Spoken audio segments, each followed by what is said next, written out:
नमस्कार। आपका अखबार के YouTube चैनल पर आपका स्वागत है। मैं हूं प्रदीप सिंह। आजकल जांच एजेंसियों सीबीआई, एनफोर्समेंट डायरेक्टरेट और इनकम टैक्स, इन तीनों एजेंसियों को लेकर देश में बड़ा बवाल मचा हुआ है।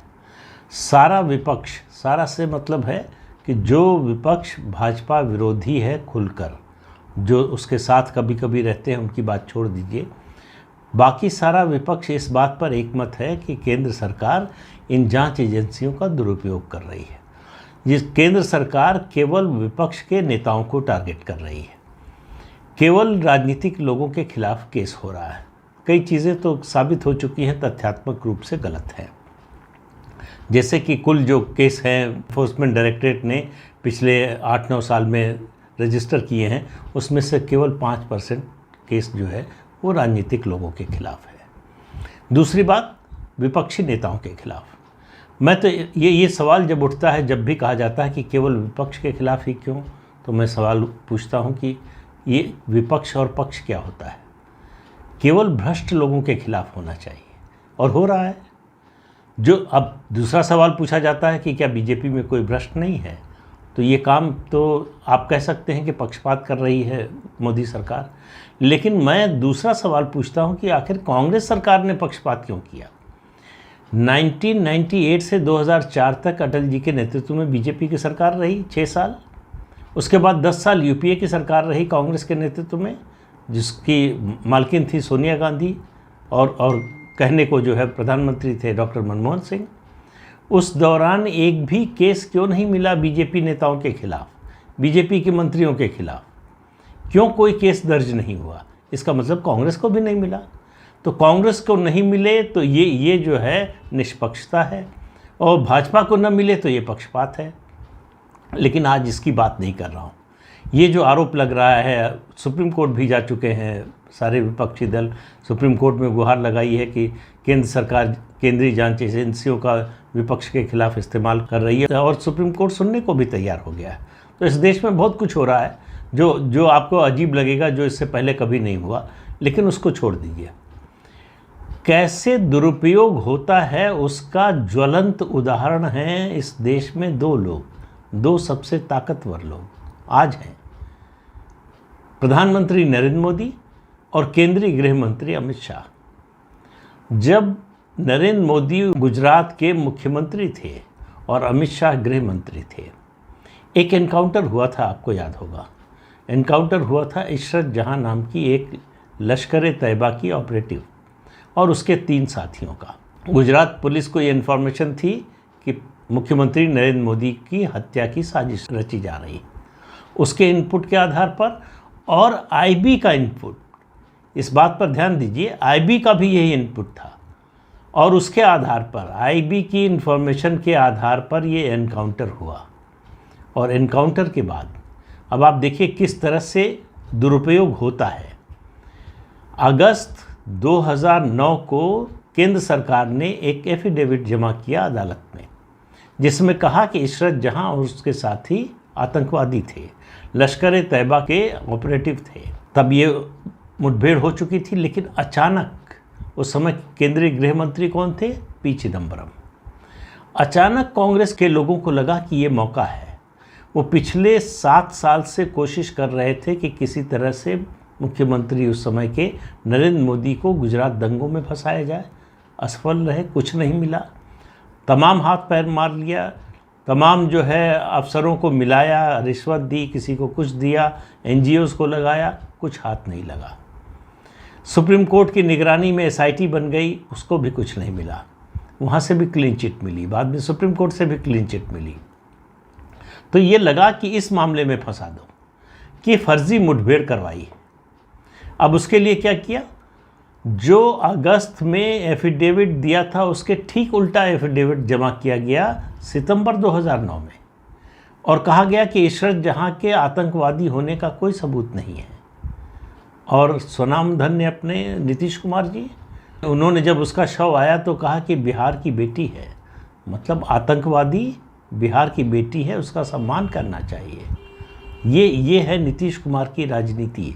आज जो आप रामनवमी पर देख रहे हैं बिहार में, ये जो दंगे हो रहे हैं, आगजनी लूटपाट मार हो रही है, ये उसी सोच का नतीजा है जहां आतंकवादी बिहार की बेटी कहलाती है।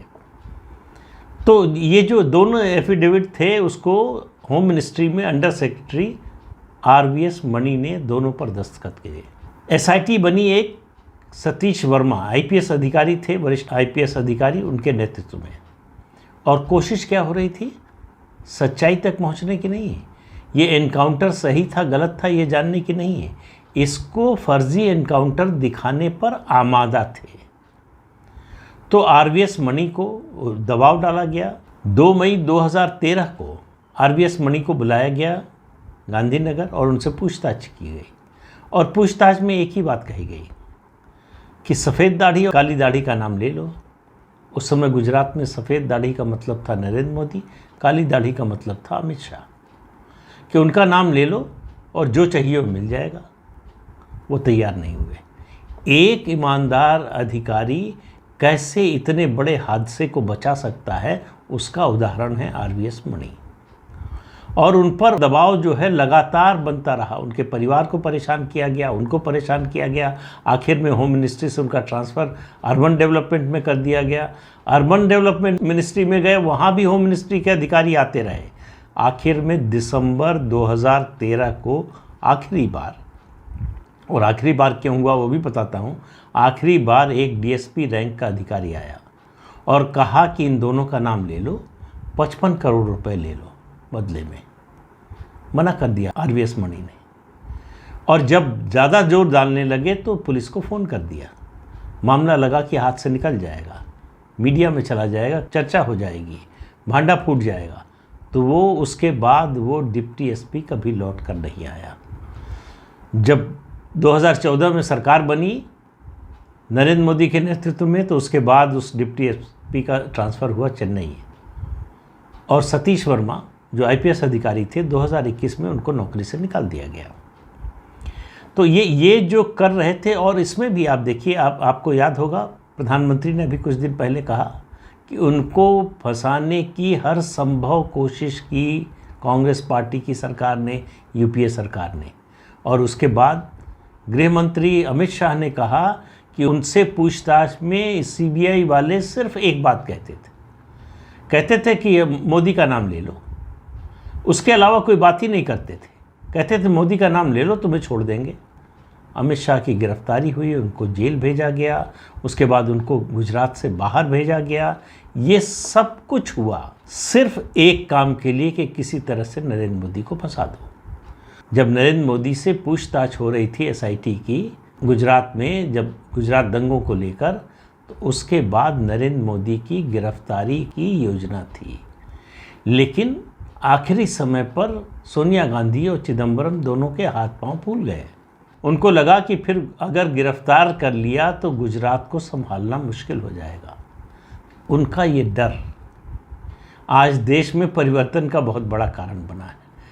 तो जो गलत करने वाले हैं उनके मन में जब डर आता है तो अच्छा होता है, और जो सही करने वालों को डराया जाता है तो उस प्रताड़ना को याद कीजिए। राहुल गांधी के साथ कुछ नहीं हुआ है, किसी विपक्षी नेता के साथ उस तरह का कुछ नहीं हुआ है जैसा मोदी और अमित शाह के साथ किया गया। और उसके अलावा 4-5 अधिकारियों, पुलिस अधिकारियों को, उन लोगों का पूरा करियर ख़त्म कर दिया गया। 8 साल जेल में रहे वो अधिकारी। उन सब पर सिर्फ एक ही बात का दबाव था कि किसी तरह से कह दो कि फर्जी मुठभेड़ था और ये गृह मंत्री और मुख्यमंत्री के कहने पर हमने किया था, तुमको बचा लेंगे। उनमें से कोई अधिकारी तैयार नहीं हुआ इस गलत बात को बोलने के लिए। तो हम लोग जो कहते हैं ना सिस्टम सब खत्म हो गया है, सब बर्बाद हो गया है, असल में कुछ लोग हैं जो सिस्टम को बचाते हैं, कुछ लोग हैं जो देश और समाज को बचाते हैं। उस बचाने वालों की संख्या बहुत बड़ी कभी नहीं होती है, कभी थी भी नहीं और कभी होगी भी नहीं। ऐसे ही लोग बुराई के रास्ते में रोड़ा बनकर खड़े होते हैं, चट्टान बनकर खड़े होते हैं। और उन अफसरों ने, उनका करियर बर्बाद हुआ, उनकी निजी ज़िंदगी बर्बाद हुई, वो 8 साल जेल काटी, लेकिन कभी वो झुके नहीं। तो ये जो बड़ी बड़ी बातें कांग्रेस पार्टी कह रही है कि एजेंसियों का दुरुपयोग हो रहा है, असल में उसने दुरुपयोग किया है। वो जानती है कैसे होता है। उसने इसको आजमाया हुआ है और इसीलिए डरे हुए भी हैं। उनको लग रहा है कि जब कुछ नहीं किया था इन लोगों ने, तब हमने इतना करने की कोशिश की, अब हमने किया हुआ है तो किस हद तक जाएंगे। ये डर, यही डर उनको सड़क पर ला रहा है, यही डर उनको चिल्लाने पे मजबूर कर रहा है, यही डर उनको लेकर सुप्रीम कोर्ट गया है। वो उनको समझ में आ रहा है कि नरेंद्र मोदी और अमित शाह अभी 2-3 दिन पहले जो है प्रधानमंत्री ने सीबीआई के 60 साल पूरे होने पर जो कार्यक्रम था उसमें सीबीआई के अधिकारियों से कहा कि डरने घबराने की कोई ज़रूरत नहीं है, बड़े से बड़ा रसूख वाला हो उसके खिलाफ कार्रवाई करने से डरना मत, डरने की ज़रूरत नहीं है। तो जब देश का प्रधानमंत्री जांच एजेंसियों को अभयदान दे रहा हो तो वो क्यों रुकेंगे। तो जाहिर है कि ज़्यादा लोगों के खिलाफ जांच होगी, जाहिर है कि ज़्यादा लोगों पर केस बनेगा, जाहिर है कि ज़्यादा से ज़्यादा लोग जेल जाएंगे। तो वो जेल जाने का डर वो सता रहा है विपक्ष के कई नेताओं को। कई तो पहुंच चुके हैं, बाकी भी लाइन में हैं। जो लाइन में हैं वो ज़्यादा चिल्ला रहे हैं, जो चिल्लाकर थक गए वो तो जेल जा चुके हैं। जिनका नंबर आने वाला है, तो नंबर तो सबका आएगा। देखिए, बहुत दिन से कह रहा हूँ सबका नंबर आएगा, तो नंबर तो बहुत से लोगों का आने वाला है। तो ये एक आदमी है जो सबसे ज़्यादा चिल्ला रहा है, जो विधानसभा की आड़ लेकर चिल्लाता है, उसका भी नंबर आने वाला है।